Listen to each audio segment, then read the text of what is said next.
Hello and welcome to this very short teacher top tip from Sanako.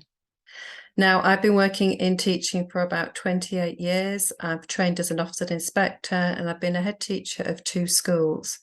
And in my time, I have watched hundreds and hundreds of lessons across lots of different subjects.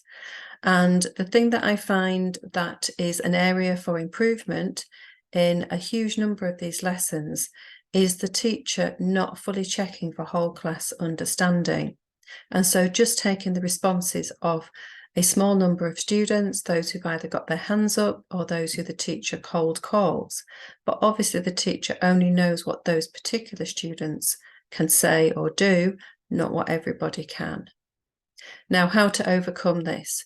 Well, in languages, in the skills of listening, reading and writing, the teacher could ask a question, could present something on the board, and students could hold up mini whiteboards to show their answers all at the same time. The teacher can scan the room and see which is correct. But with the skill of speaking, this is a really big challenge. If I asked a question and if I said to my class, right, everybody, I want you to show me that you know how to form a sentence in the perfect tense in French. So reply to this question. Qu'est-ce que tu as fait le week-end dernier? What did you do last weekend? And if all the students answer at once, I can't possibly listen to them and hear them. So this is a unique problem in languages, I would suggest. What can we do to overcome it?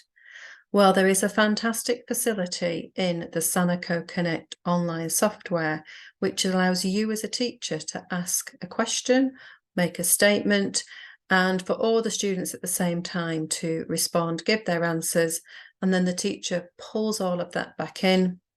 The students don't submit it, so they can't choose to not take part in the lesson. The teacher can then listen to all of the students' feedback, obviously one at a time. Unfortunately, we haven't got 30 ears, but it does mean that very quickly you could assess your students' competency. Can they pronounce accurately? Are they making the sound spelling link effectively?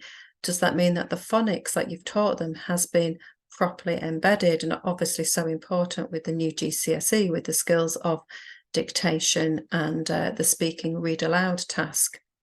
So what sort of questions would you ask your students if you could do this with them fairly regularly?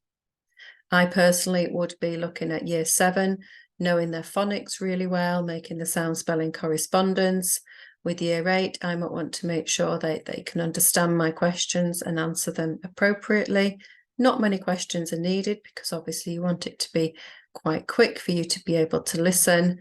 With year 9, I might want to know that they can take part in a simple conversation covering a range of different timeframes, past, present and future.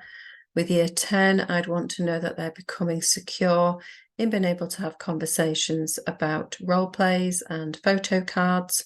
And by year 11, I'd want to know that they could narrate events and use perhaps more complex opinions effectively. So how can this be done? I'm going to share my screen with you momentarily. And what we've got here as one of the options for the teacher is to do something called speaking practice. And the teacher can choose whether to listen to a pre-recorded sound file, but much more quickly and easily, the teacher can select teacher as the source of the voice and then launch the activity. The teacher will then speak and ask the questions. I'm just going to turn my microphone off because it can get a little bit confusing when I'm recording at the same time. The teacher would ask a number of simple questions or more complex if you want, or the role play teacher part. And then when that's been concluded, just click end exercise and the teacher just ticks collect all student submissions.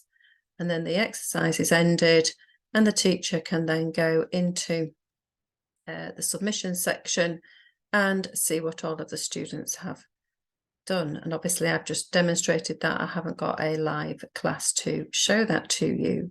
But it's a fantastic tool and it means that we can assess formatively really quickly, really effectively. And that Cinderella skill of speaking that so many students struggle with and so many teachers struggle to teach well means that we can hopefully help our students to make better progress, because we can fill in those gaps. We can quickly see which students in our class are struggling with particular areas of pronunciation, or perhaps knowledge of a grammar point like a particular tense, or perhaps the content, perhaps the vocabulary side of it they're struggling with. Then we can make those curriculum adaptations and hopefully close those gaps as quickly as possible. I hope you enjoyed this little clip for today, and there'll be others coming up soon. Thanks and goodbye. Au revoir, adios, auf Wiedersehen.